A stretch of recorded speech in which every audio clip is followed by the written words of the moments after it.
Insan Edukasi, kembali lagi kita berjumpa dalam program Bimbingan Belajar seri Ayo Belajar yang diproduksi oleh UPTD Balai Pengembangan Teknologi Pendidikan, Dinas Pendidikan dan Kebudayaan Provinsi Lampung. Kali ini kita akan membahas mata pelajaran kimia.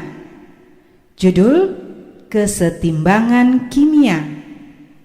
Untuk sekolah menengah atas, kelas 11 semester 2. Nah, sahabat edukasi, kita akan dengarkan bersama-sama percakapan teman-teman kalian dari SMA Negeri 2 Bandar Lampung. Ada Indah Nur Rahmadani, ada Salwa Dinia Mufidah, ada Aulia Gusli Ar-Rahman, dan Kak Musa. Selamat mendengarkan.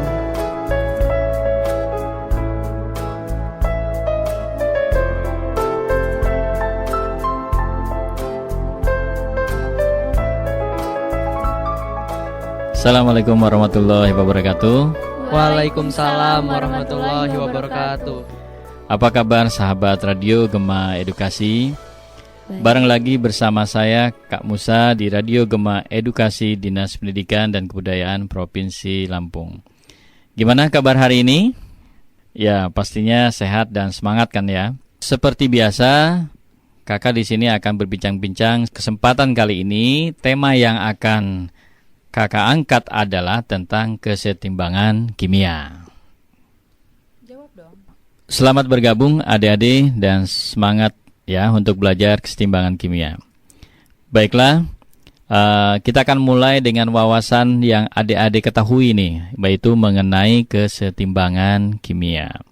Coba, pernah tidak kalian melihat stalaktit dan stalagmit dalam gua? Pernah dong. Ya.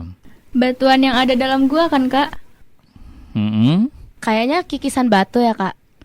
Batuan Ya. yang seperti es kan, Kak? Oke. Wah, ternyata kalian pintar juga ya.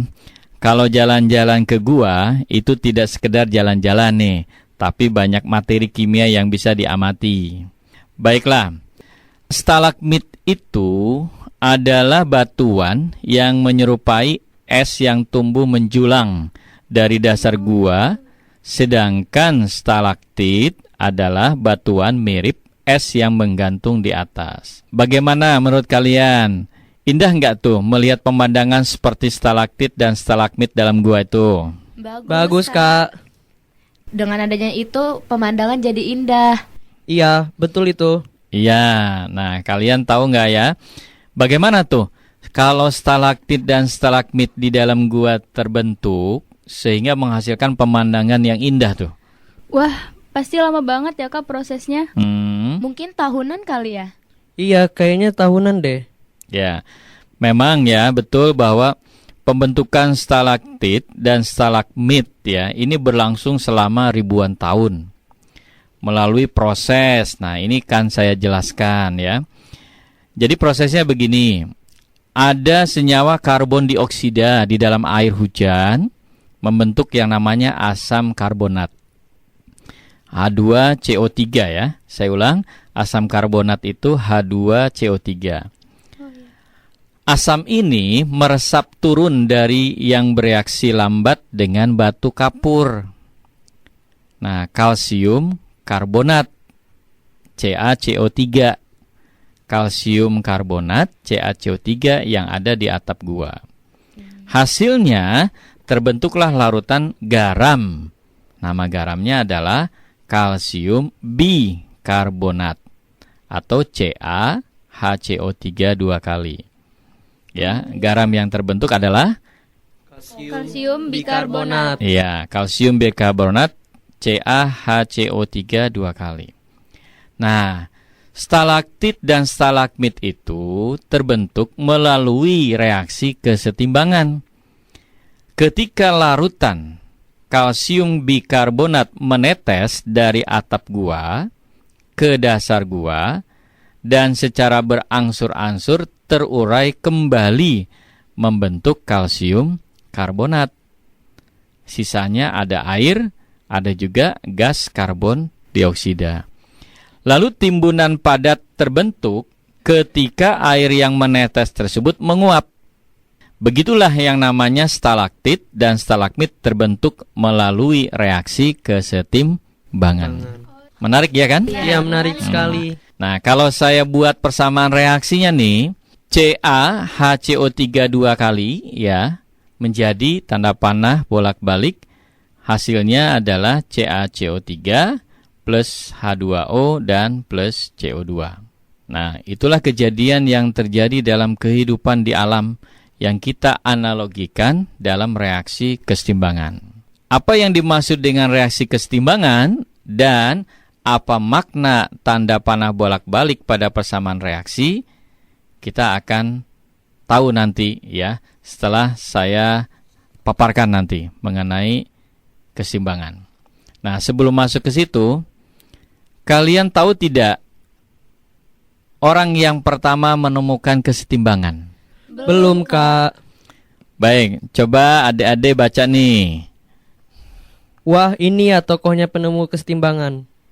Baik kawan-kawan Gema Edukasi, saya akan bacakan nih profil ahli kimia penemu kesetimbangan. Prinsip kesetimbangan dalam reaksi kimia pertama kali dikemukakan oleh Claude Louis Berthollet tahun 1748 sampai 1822 yang merupakan penasehat ilmiah Napoleon Bonaparte. Dalam suatu ekspedisi ke Mesir, sewaktu di Mesir, Berthollet mengamati endapan natrium karbonat di sekitar tepian Danau Garam yang ditemukan di sana. Nah, sebelumnya ia telah mengenal reaksi Na2CO3 ditambah CaCl2 ditambah CaCO3 ditambah NaCl yang berlangsung sempurna di laboratorium. Ia segera menyadari bahwa Na2CO3 bisa terbentuk dari kebalikan proses tersebut, yang dilakukan garam dengan konsentrasi yang tinggi dalam penguapan air yang terjadi secara perlahan. Wah, orang zaman dulu kritis banget ya. Sampai di pinggir danau aja mikirin proses penguapan. Iya.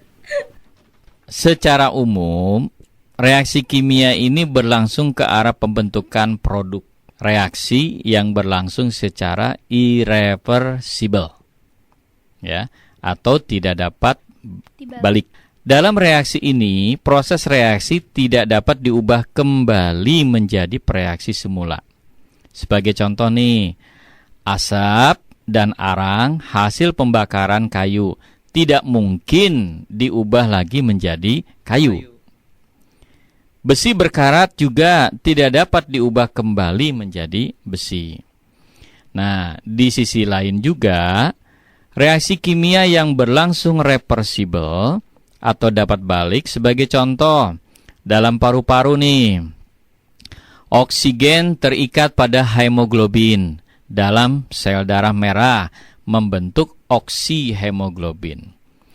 Ketika sel darah merah mengalir dalam jaringan, oksihemoglobin ini akan terurai kembali menjadi hemoglobin dan oksigen.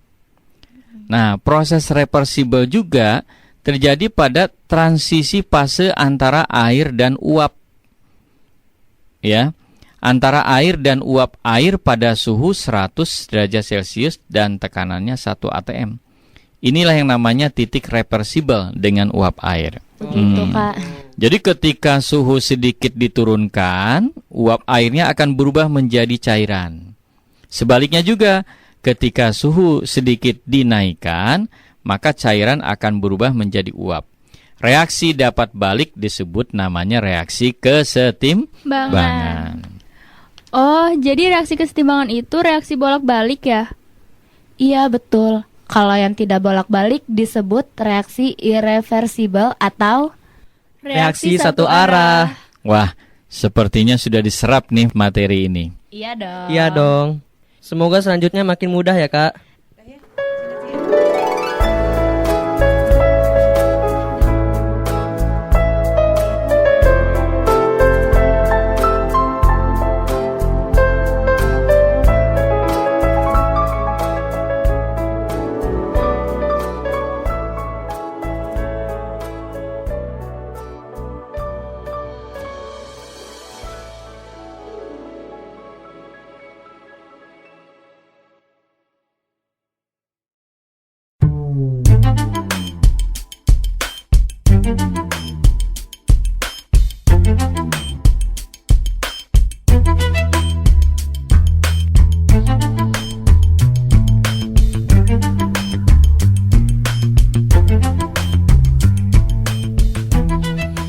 Ya, kita cari lagi nih aplikatif aja biar mudah dipahami. Karena di lingkungan kita ini sendiri, kita tidak menyadari bahwa materi kimia ini banyak diterapkan. Makanya kita semua perlu memahami materi kesetimbangan reaksi, karena itu sangat penting. Sekarang begini, banyak produk seperti obat, polimer, dan bahan bakar dapat diperoleh dari campuran reaksi tertentu.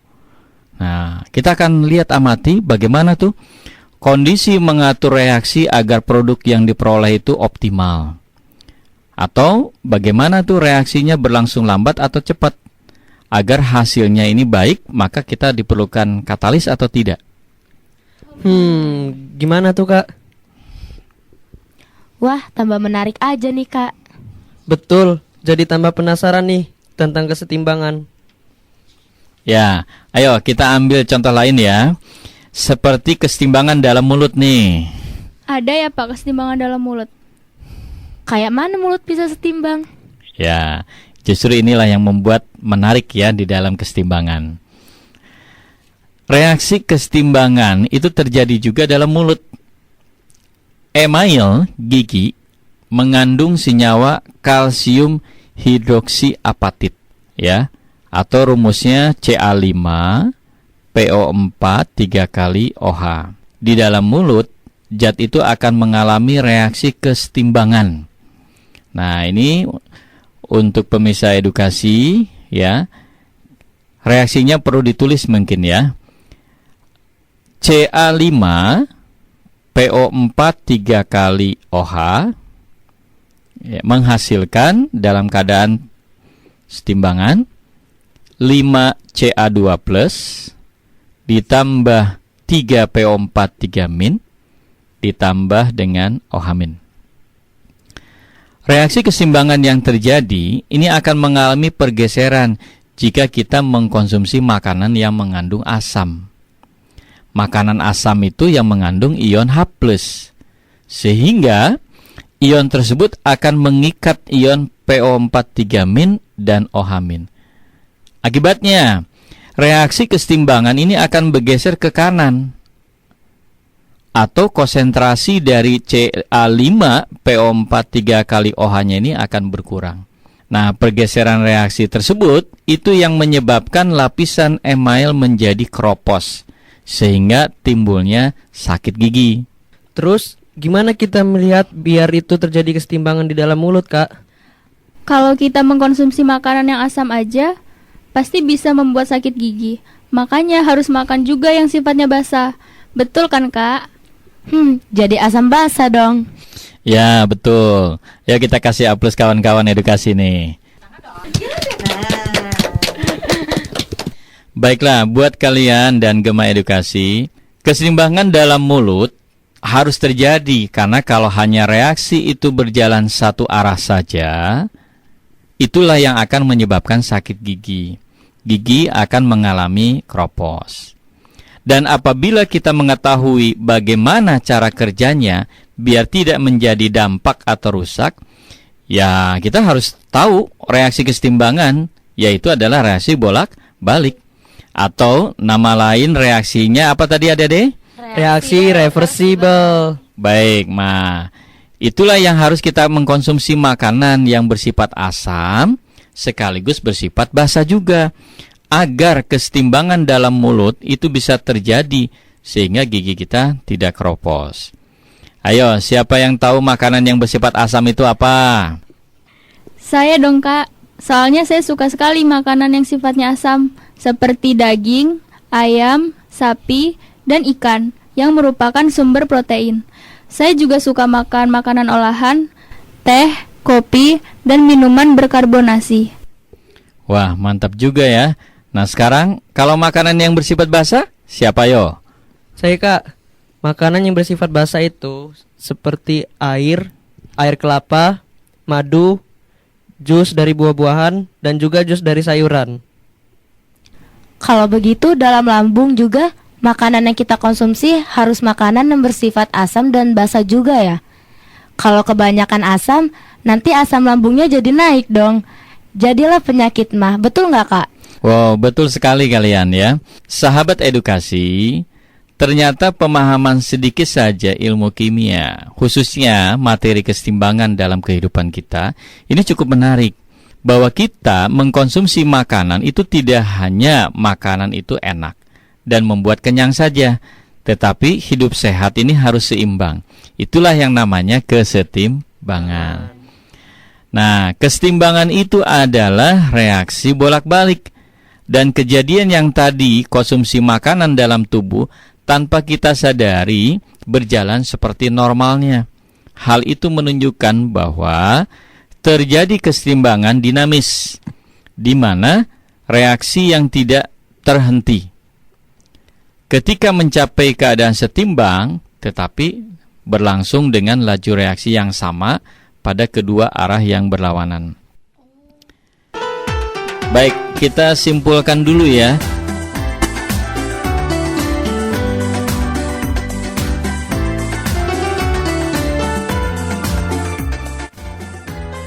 Salam edukasi mengenai kesetimbangan dinamis ini. Yang pertama, reaksi kimia ini adalah reversible. Itulah yang merupakan dikatakan proses dinamis. Reaksi itu bergerak pada kedua arah yang berlawanan. Selanjutnya, posisi kesetimbangan itu dapat diubah dengan variasi perubahan kondisi. Nah, ketika reaksi mencapai keadaan setimbang, yang pertama, kedua reaksi dan produk reaksi ada pada setiap saat. Lalu yang kedua, reaksi itu akan berlangsung dinamis, bergerak terus ke arah maju dan ke arah kebalikannya. Lalu yang ketiga, perbandingan konsentrasi reaksi dan produk reaksi adalah tetap. Ayo, bingung lagi ya? Kok ada konsentrasi reaksi dan produk nih? Iya nih, Kak. Nah, di dalam reaksi kesetimbangan, di samping ada tanda panah bolak-balik. Itu menunjukkan reaksi bisa bergeser ke kiri dan bisa bergeser ke kanan. Dan ruas sebelah kiri itu yang dinamakan konsentrasi reaksi. Sedangkan ruas yang di sebelah kanan dinamakan konsentrasi zat hasil reaksi atau produk. Oh, gitu ya. Wah, kalau ada kata konsentrasi pasti hubungan dengan angka nih.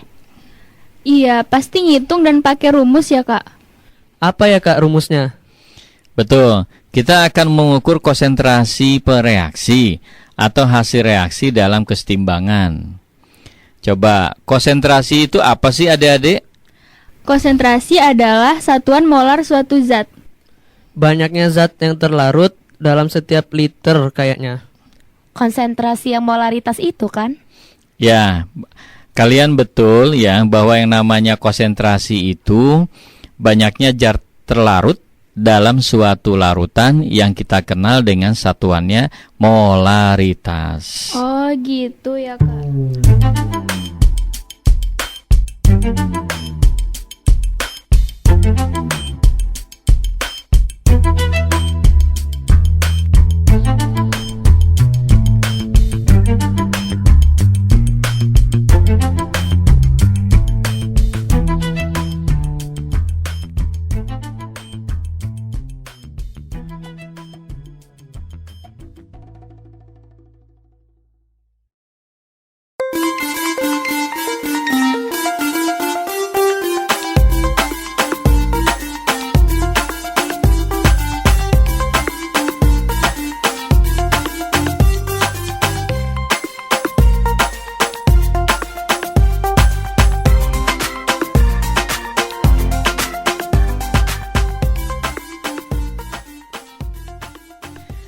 Para sahabat edukasi,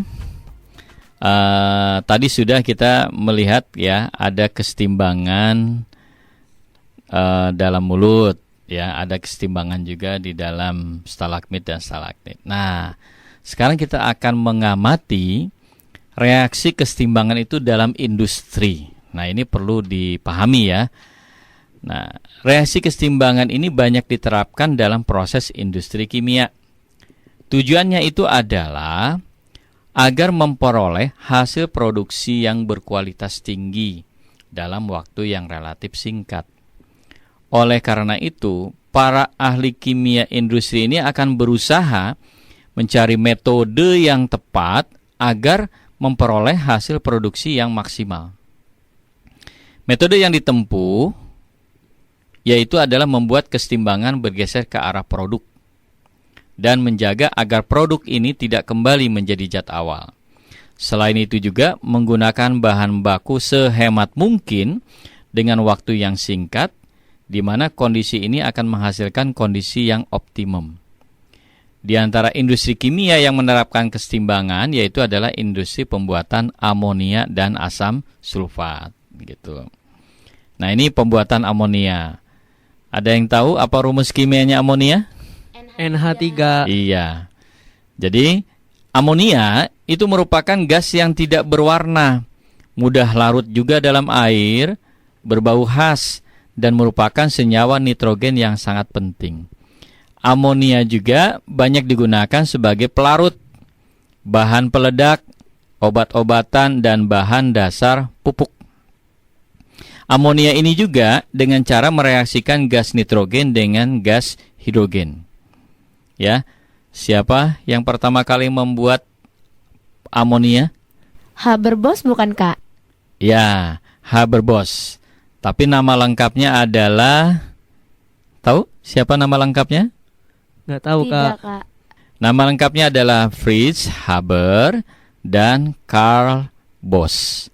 Nah, disingkat menjadi Haber-Bosch. Kita lihat bagaimana reaksinya dari proses pembuatan amonia itu.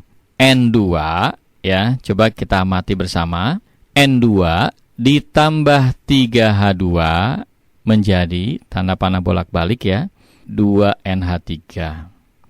Ini punya delta H-nya min 92 kJ. Nah, reaksi kesetimbangan pada pembuatan amonia tersebut merupakan reaksi eksoterm. Karena apa? Delta H-nya bertanda Positif. Minus. negatif ya. Betul, karena dia reaksinya adalah eksoterm. Nah, sekarang kita akan lihat agar menghasilkan amonia itu NH3 kan sebelah kanan ya, dalam persamaan reaksi. Agar menghasilkan yang optimum, salah satu caranya adalah dengan cara memperbesar konsentrasi reaktan. Gimana tuh caranya memperbesar konsentrasi reaktan? Caranya, penambahan konsentrasi gas N2 dan H2 membuat kesetimbangan bergeser ke kanan, yaitu ke arah produk. Selanjutnya, produk atau NH3 yang terbentuk segera diembunkan agar terpisah untuk menghindari terjadinya reaksi balik, sehingga produk tidak berubah menjadi reaktan. Betul ya. Nah, sekarang ada faktor lain yaitu adalah dengan cara memperbesar tekanan untuk menghasilkan amonia yang optimal. Caranya seperti apa? Caranya itu, pada reaksi kesetimbangan amonia, koefisien reaktan lebih besar daripada koefisien produk. Oleh karena itu, untuk memperbanyak produk, tekanan harus dinaikkan hingga 100 MPa.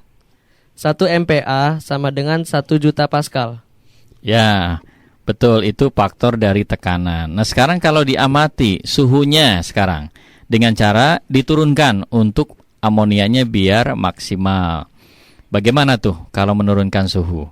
Gini Kak, persamaan reaksi kesetimbangan pembentukan amonia merupakan reaksi eksoterm karena melepaskan kalor. Penurunan suhu akan membuat kesetimbangan bergeser ke arah eksoterm atau ke arah produk, sehingga produk terbentuk. Namun, jika suhu dinaikkan terus-menerus, reaksi yang menuju ke kiri atau ke arah reaktan akan berlangsung lebih cepat.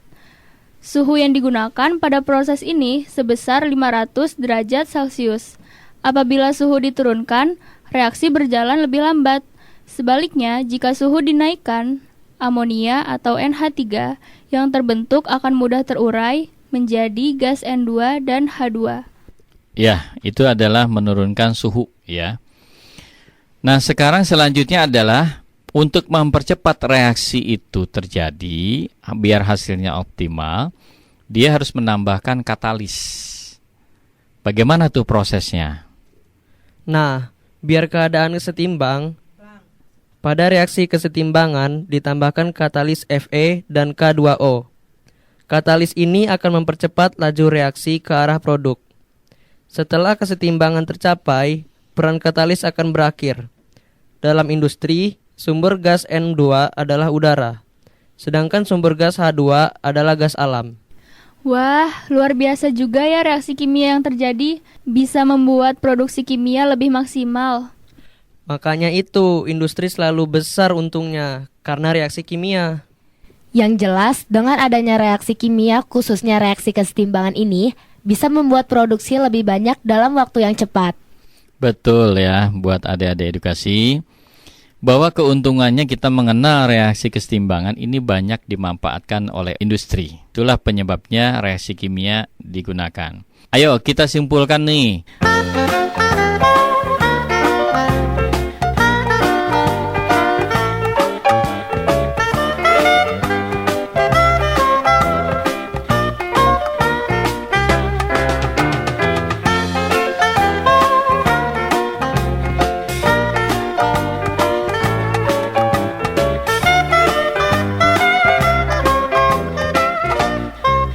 Dalam reaksi kesetimbangan yang sudah kita dengarkan tadi, bahwa di dalam reaksi amonia ada di ruas kanan. Maka untuk mendapatkan gas amonia lebih banyak dengan cara diapain, ayo? Yang pasti, reaksi harus bergeser ke kanan. Salah satunya memperbesar konsentrasi gas N2 dan gas H2. Betul sekali. Ayo, ada lagi faktor yang lain? Tekanan harus dinaikkan agar reaksi bergeser ke kanan juga. Ada nggak faktor yang lain juga? Kalau menurut saya, Kak, agar bergeser ke kanan untuk memperbanyak produk yang dihasilkan dengan cara penurunan suhu. Ya, hebat ya. Pada serius yang bahas faktor kesetimbangan tadi ini. Dan satu lagi nih, pertanyaannya siapa yang bisa jawab? Faktor apa yang dapat mempercepat reaksi? Katalis. Betul. Saya bangga dengan apa yang kalian sudah pelajari pada kesempatan ini. Semua yang saya sampaikan ini bisa diserap dengan baik. Materi yang kakak sampaikan mudah dimengerti, Kak. Dan analogi yang disampaikan juga sangat aplikatif banget. Kami jadi mudah memahami sekaligus membayangkan yang kakak sampaikan tadi mengenai reaksi kesetimbangan. Betul sekali, sangat mudah dipahami. Terima kasih kakak membuat kami berpikir kritis seperti ini.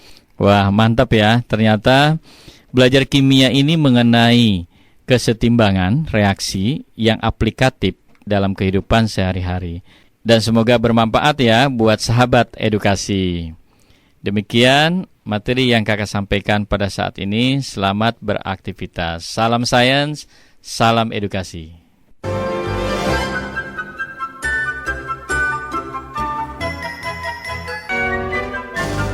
Nah, sahabat edukasi, tadi kita sudah sama-sama dengarkan pembelajaran kimia tentang kesetimbangan kimia.